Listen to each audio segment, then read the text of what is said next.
La pluie battait les vitres ce soir-là.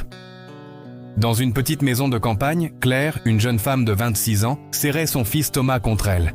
Le petit tremblait de fièvre, ses joues brûlantes, ses lèvres sèches. « Tiens bon, mon trésor. Tiens bon », chuchotait Claire en sanglotant. Son mari, Julien, était parti travailler à Paris depuis des mois, et depuis, aucune nouvelle. L'argent manquait, les médicaments aussi. La vieille lampe posée sur la table diffusait une lumière fragile. Les larmes coulaient sur le visage épuisé de Claire. Soudain, la porte grinça. Sa mère, Élise, entra doucement.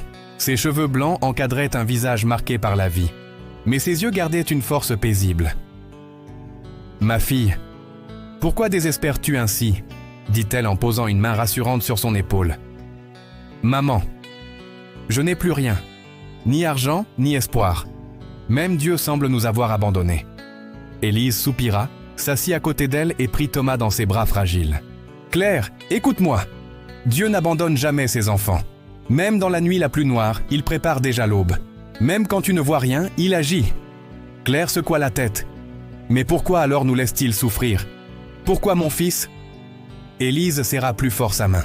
« Parce que parfois, c'est dans la douleur que nous apprenons à nous accrocher vraiment à lui. La souffrance n'est pas un signe d'abandon, mais un chemin vers une délivrance que tu ne comprends pas encore. » Cette nuit-là, malgré ses doutes, Claire se mit à genoux. Elle serra la main de Thomas et pria en pleurant. « Seigneur, je ne comprends pas, mais je refuse de lâcher ta main. Même si mes larmes coulent, je sais que tu vois. Viens à notre secours. » Un silence profond remplit la pièce, presque comme une réponse invisible. Son cœur troublé trouva un peu de paix. Au matin, on frappa à la porte. C'était Julien. Fatigué, le visage amaigri, mais un sourire aux lèvres. Dans ses bras, un sac. « Claire, je suis rentré », dit-il en courant vers Thomas. Il sortit du sac des médicaments et de la nourriture. Dieu a touché le cœur d'un homme à Paris. Il m'a donné du travail et même avancé mon premier salaire. Je n'ai pensé qu'à rentrer vite. Claire tomba à genoux, éclatant en larmes. « Seigneur, pardonne-moi d'avoir douté !»